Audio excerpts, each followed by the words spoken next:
Hello, my guest today, as promised, is a gentleman who is seldom shaken, but sometimes stirred, depending on whether he's being pursued by a man-eating machine or a beautiful lady. Welcome, Roger Moore. Thank you, Michael. Do you travel in by rocket or submarine? No, I came in on my bicycle, actually. Are you a fast car merchant? Do you drive fast cars? Well, the cars I drive can go fast, but I stick within the limits of the law because I can't afford the fines. Yes. Now, Roger, Sarah Barnard of Cumberton and Jerry Coons of Kew Gardens want to know about that car. Is it really waterproof? No, we had a number of cars. Well, I don't know how actually the Lotus Esprit you have on the road is being waterproof. I'm sure that rain doesn't come in. But as to being a submarine, no, of course not. We had to make a submarine actually the size of the car. We had models that worked like the submarine in the car, and we had the car that did all the other things. Now, let's talk about you, not the machines. You had originally planned a very gentle career as a painter. As a cartoonist. Well, I was going to be an architect, then I became a cartoonist. How far did that get? To the end of Wardour Street. No, for about a year I cartooned, and I wasn't very good. I got fired.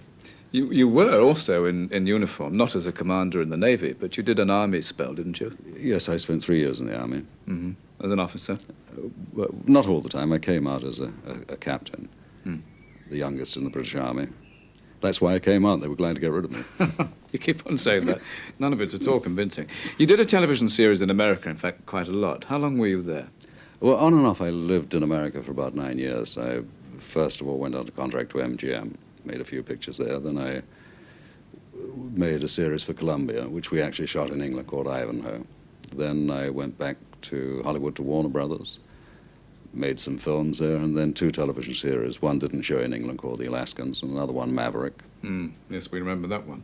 You directed later on 1 or 2 episodes of The Saint.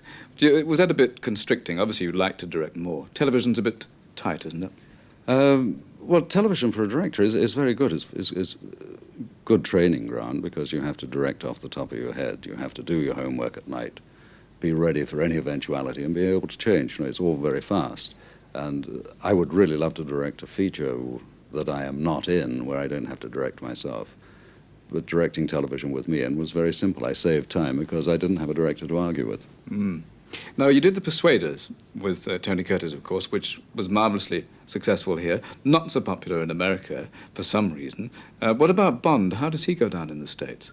Very well. We have, fortunately, The Spy Who Loved Me is the biggest moneymaker of the Bonds, or it would indicate at this moment it's going to be. Well, that's tremendous figures.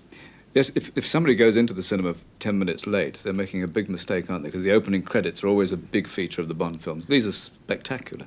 Well, this one I think particularly, absolutely, I think marvellous, the parachute jump. And of course Maurice Binder's titles are well worth seeing. Yeah. Better than my performance, his titles. Really? Yes. Now, Roger, Sarah Farmer of Milford-on-Sea, Adrian and Neil Crossland of Yeovil, Cynthia Binns of Birmingham, and A. Swatton of Windsor want to know about the dangerous bits, the stunt stuff. Do you do much of it yourself? Have you been hurt? I'm always being hurt. In this, the worst thing that happened to me on The Spy Who Loved Me was the sequence, if you remember, where my final confrontation with Kurt Jürgens, Stromberg, and he fires a projectile underneath the table. Yeah. And the chair blows up. Well, unfortunately, the chair blew up before I got out of it. And that did quite a lot of damage to my rear end. That was your very own rear end, not a stand-in. It was my own rear end, and it had some nasty holes burned in it. Oh, dear. Are you sitting comfortably? At the moment, yes. Well, sort of 9 months have passed. Oh, right.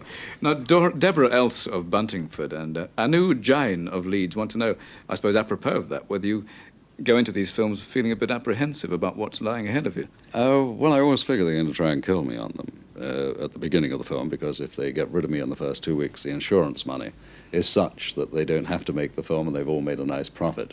And towards the end of the film, they have enough film in the can that they could finish the film without me and still get the insurance money. Yes, I am apprehensive about it, and I get up half an hour earlier every morning, not to pray, but to exercise, so that I really am ready to move out of the way of the things that happen, explosions particularly. Yes. They like do trains. go wrong. Well, Catherine and Carolyn Bell and Russell Whitney of Aylesford and Nicola and Duncan Brown want to know about the Saint versus James Bond.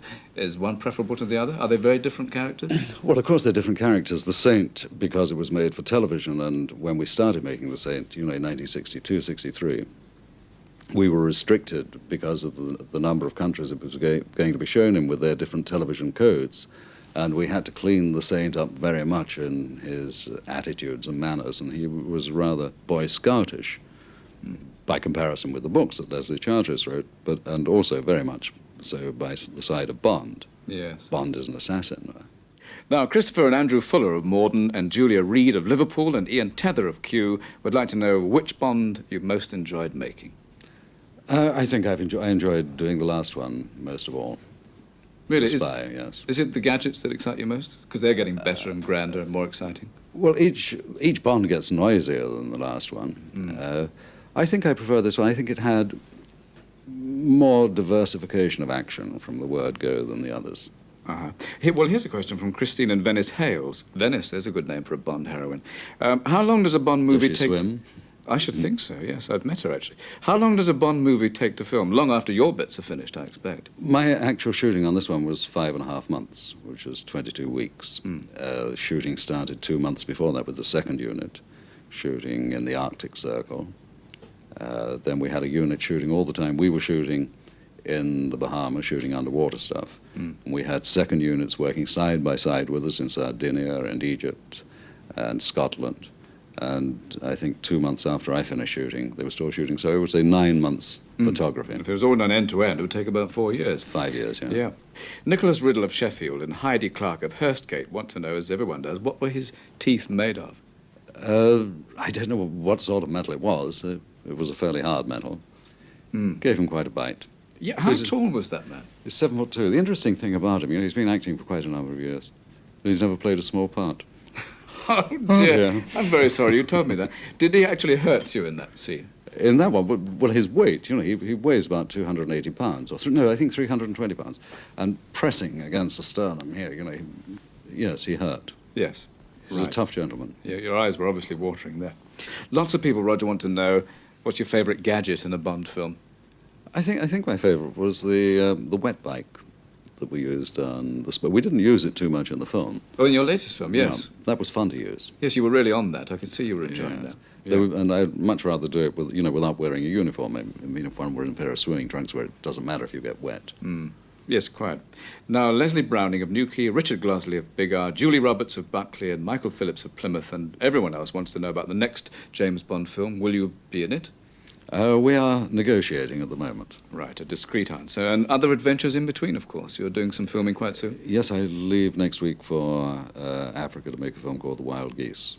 An adventure film? Yes, a modern-day story of mercenaries with Richard Burton and Richard Harris. Back in uniform? Hardy Kruger. Well, yes, I'm back in uniform, Yes. a mercenary uniform.